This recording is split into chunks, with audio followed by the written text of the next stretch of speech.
ಜಿಲ್ಲಾ ಪಂಚಾಯತಿ ತಾಲೂಕ್ ಪಂಚಾಯತಿ ಎಲೆಕ್ಷನ್ ನಾವು ನಿಲ್ಸಕ್ಕಾಗಲ್ಲ.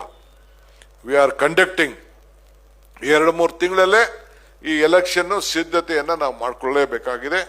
ಇದಕ್ಕೆ ಈಗಾಗಲೇ ನಮ್ಮ ಚೀಫ್ ಮಿನಿಸ್ಟರ್ ಅವರು ನಮ್ಮ ಪ್ರಿಯಾಂಕ್ ಖರ್ಗೆ ಅವರು ಹೇಳಿದ್ದಾರೆ. ಅದೇನೇನು ರಿಸರ್ವೇಷನ್ ಕೋರ್ಟ್ ಆತಂಕಗಳು ಕಾನೂನು ಚೌಕಟ್ಟುಗಳು ಏನು ಸಮಸ್ಯೆ ಇದೆ ಅದನ್ನೆಲ್ಲ ಬಗೆಹರಿಸಿ 2 ತಿಂಗಳಲ್ಲೇ ಎಲೆಕ್ಷನ್ ಮಾಡೋಕ್ಕೆ ಸಿದ್ಧತೆ ಮಾಡ್ಕೊಳ್ಬೇಕು ಅಂತೇಳಿ ಮಾರ್ಗದರ್ಶನ ಕೊಟ್ಟಿದ್ದಾರೆ. ಮತ್ತು GB ಎಲೆಕ್ಷನ್ ಕೂಡ ನಾನೀಗಾಗಲೇ ಸಿದ್ಧತೆಯನ್ನು ನಾನು ಮಾಡ್ಕೊಂಡಿದ್ದೇನೆ. ಕೆಲವರು ಏನಪ್ಪ ನಾನು ರಿಸರ್ವೇಷನ್ ಆಗಲಿ ಅಲ್ಲಿಗಂಟ ನಾನು ಅರ್ಜಿ ತಗೊಳ್ಳೋದು ಬೇಡ ಅಂತ ಇರ್ಬೋದು. ನೀವು ಅರ್ಜಿ ತೆಗೆದುಕೊಂಡು ನೀವು ತಯಾರಾಗಿ ನೀವು ಬೂತ್ ಮಟ್ಟದಲ್ಲಿ ನೀವು ಕೆಲಸ ಮಾಡಿಲ್ಲ ಅಂದರೆ ನೀವು ಎಷ್ಟೇ ದೊಡ್ಡ ನಾಯಕರಾಗಲಿ ಈ DK ಶಿವಕುಮಾರ್ ನಿಮ್ಮನ್ನ ಗುರ್ಸೋದಿಲ್ಲ.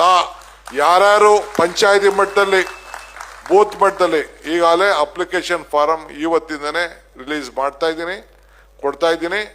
ಜನರಲ್ ಅವರು ಯಾವುದೇ ಕ್ಯಾಟಗರಿ ಇಟ್ಕೊಳ್ಳಿ, ಯಾವ ಕ್ಯಾಟಗರಿ ನಾವು ನೋಡ್ತೀವಿ, ಯಾರ್ಯಾರು ಅರ್ಜಿ ಹಾಕೊಂಡಿದ್ದಾರೆ, ಯಾರ್ಯಾರು ಅದಕ್ಕೆ ಅರ್ಹರಿದ್ದಾರೆ ಅನ್ನೋದು ನಾವು ಆ ತೀರ್ಮಾನ ಮಾಡ್ತೇವೆ. ಈಗಾಗಲೇ ನಮ್ಮ ಪಾರ್ಟಿಗೆ ಅರ್ಜಿಯನ್ನು 15ನೇ ತಾರೀಕು ಒಳಗಡೆ 1ನೇ ತಾರೀಕಿಂದ 15ನೇ ತಾರೀಕು ಇವತ್ತಿಂದನೇ ರಿಸೀವ್ ಮಾಡ್ಕೊಳ್ತೀನಿ. ಜನರಲ್ ಅವರು 50,000 ರೂಪಾಯಿ ಕೊಡಬೇಕು, SC ST ಅವರು 25,000 ರೂಪಾಯಿ ಬಿಲ್ಡಿಂಗ್ ಫಂಡ್ ಅಪ್ಲಿಕೇಶನ್ಗೆ ಅಲ್ಲ, ಬಿಲ್ಡಿಂಗ್ ಫಂಡ್ಗೆ. ಈ ಬಿಲ್ಡಿಂಗ್ ಕಟ್ಟಬೇಕಲ್ಲ, 60 ಕೋಟಿ ರೂಪಾಯಿ ಇಲ್ಲಾಗ್ತದೆ, ಸಿಟಿ ಆಫೀಸ್ 20 ಕೋಟಿ ರೂಪಾಯಿ ಆಗ್ತದೆ, 80 ಕೋಟಿ ರೂಪಾಯಿ. ಎಲ್ಲ ತಾಲೂಕಲ್ಲೂ ಬಿಲ್ಡಿಂಗ್ ಕಟ್ತಾರೆ. KPCC ಏನೋ ಒಂದಷ್ಟು ದುಡ್ಡು ಕೊಡಬೇಕಲ್ಲ, ಯಾರು ಕೊಡ್ತಾರೆ? ಅದಕ್ಕೆ ಬಿಲ್ಡಿಂಗ್ ಫಂಡ್ಗೆ 50,000. MLA ಗೆ 2 ಲಕ್ಷ ಉಸುಲು ಮಾಡಿದೆ ನಾನು.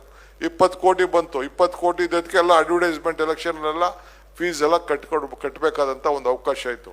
ಹಂಗೆ 50,000 ರೂಪಾಯಿ ಯಾರು ಕಾರ್ಪೊರೇಟರ್ ಆಗಬೇಕು ಅಂತ ಇದ್ದೀರಿ 50,000 ರೂಪಾಯಿ DD ತೆಗೆದುಕೊಂಡು ಅರ್ಜಿನ ನೀವು ಕೊಡಬೇಕು. 25,000 ರೂಪಾಯಿ SC ST ಗೆ ಈ ಅವಕಾಶವನ್ನು ನಾವು ಮಾಡಿಕೊಟ್ಟಿದ್ದೇವೆ.